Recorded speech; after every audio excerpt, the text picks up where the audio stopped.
ప్రస్తుతానికి బాగుందిగా. వచ్చి దగ్గర 1.5 year అయిపోయింది.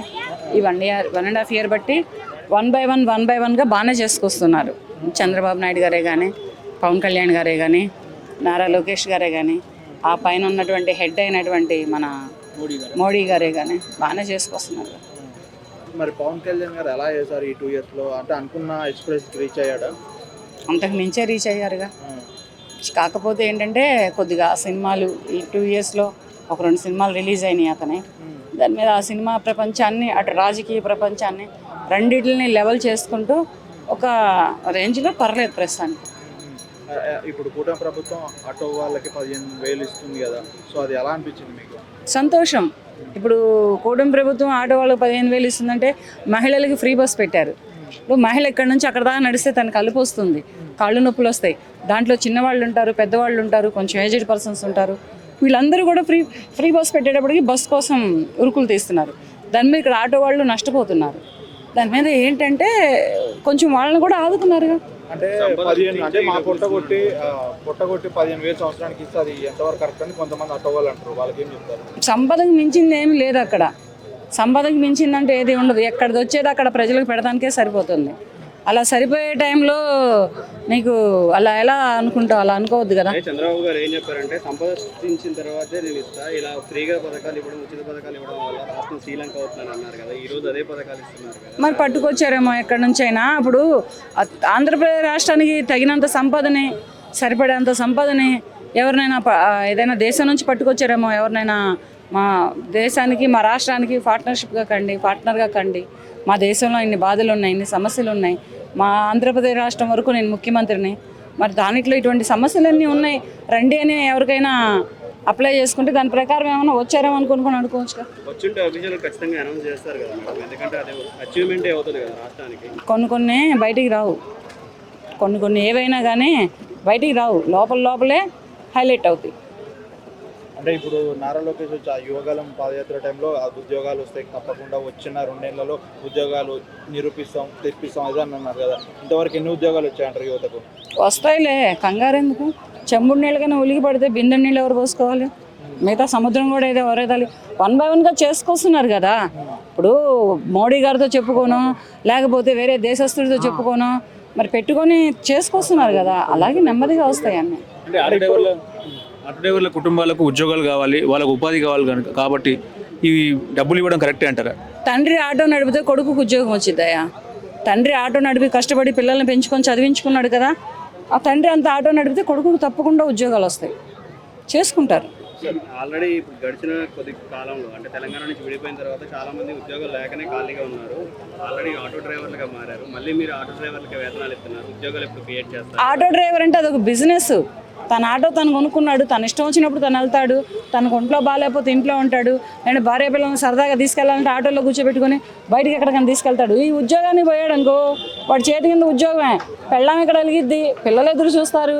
ఓ పూట ఒంట్లో బాగాలేకపోయినా వెళ్ళాలి, ఓ పూట ఏదైనా పని ఉన్నా అక్కడ పని మానుకుంటే కుదరదు, ఇక్కడ ఉద్యోగానికి వెళ్ళాలి. ఇప్పట్లో ఏ రాష్ట్రంలోనైనా ఆటో డ్రైవరే మహారాజు. ఎందుకంటే వాడు ఓన్ బిజినెస్, అది వాడి సొంత వ్యాపారం అన్నమాట. కానీ ఏ ఆటో డ్రైవర్ కూడా తన పిల్లల్ని ఎదగాలి అనుకుంటాడు కదా, కానీ ఉద్యోగాలు చేసి అంటే చదువుకొని ఉద్యోగాలకు వెళ్ళాలనుకుంటారు. కానీ ఇలా 15,000 వస్తున్నాయి అని చెప్పేసి సడన్గా ఉండరు.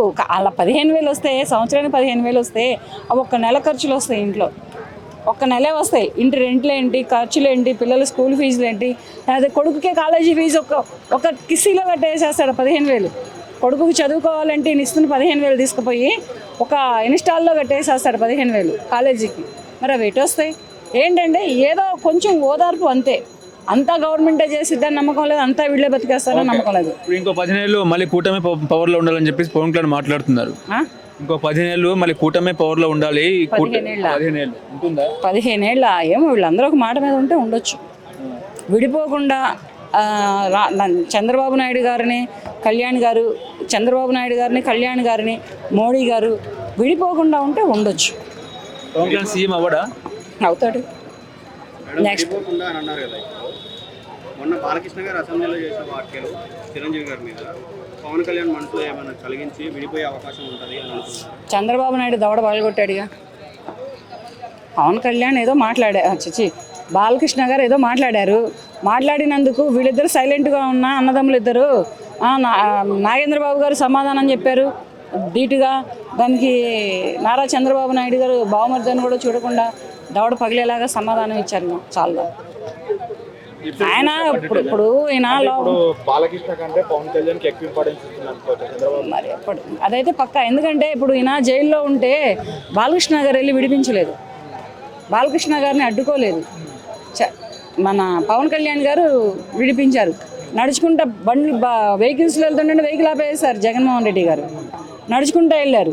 నడుచుకుంటూ వెళ్ళైనా సరే పోరాటం చేసి చంద్రబాబు నాయుడు గారు బయటికి రావడానికి గల కారణం పవన్ కళ్యాణ్ గారు. అంటే అది ప్రేమతో చేస్తున్నాను అనుకోవచ్చు, అది వచ్చే ఎన్నికల్లో సపోర్ట్ చేయకపోతే ఓడిపోతానన్న భయంతో చేస్తున్నాను అనుకోవచ్చు. కాదు, ఒక మాజీ సీఎం గారు లోపల ఉండటం ఏంటి అని ఒక ఇదితో చేశారు. ఇక్కడ ప్రేమించుకోవడానికి వాళ్ళు ఎదురైన అమ్మాయి అబ్బాయా, ప్రేమదోమ ఏమీ లేదు. ఇది రాజకీయం అంతే. రాజకీయంలో ఒకళ్ళని హైప్ చేస్తే ఇంకొకళ్ళు హైప్ అవుతారు. అంటే ఇప్పుడు పవన్ కళ్యాణ్ తో పాజిటివ్ అంటే వచ్చే ఎన్నికల్లో కూడా సపోర్ట్ చేస్తే గెలవచ్చు అన్న ఉద్దేశంతో చేస్తున్నాను. గెలవచ్చో గెలవకూడదు, అప్పటికి అసలు చంద్రబాబు నాయుడు గారు సీఎం అవుతారు, లేకపోతే మాజీ అవుతారు. ఇప్పుడు పవన్ కళ్యాణ్ గారే సీఎం అవుతారు, డిప్యూటీ నారా లోకేష్ గారు అవుతారు, తెలియదు కదా. అంటే ఇప్పుడు బాలకృష్ణ చేసిన వాక్యం ఎలా చూస్తున్నారు, అంటే మాజీ సీఎం సైకో అనడం ఎలా చూస్తున్నారు? అవన్నీ ఆయన మూవీ పరంగా రాజకీయ పరంగా అవన్నీ మామూలయ్యా.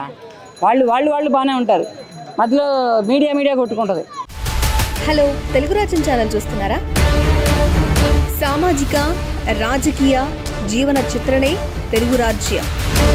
అతిశయోక్తులు అసత్యాలు ఉండవు. రాజకీయ కోణం కాదు, ప్రజా కోణమే కొలబద్ద.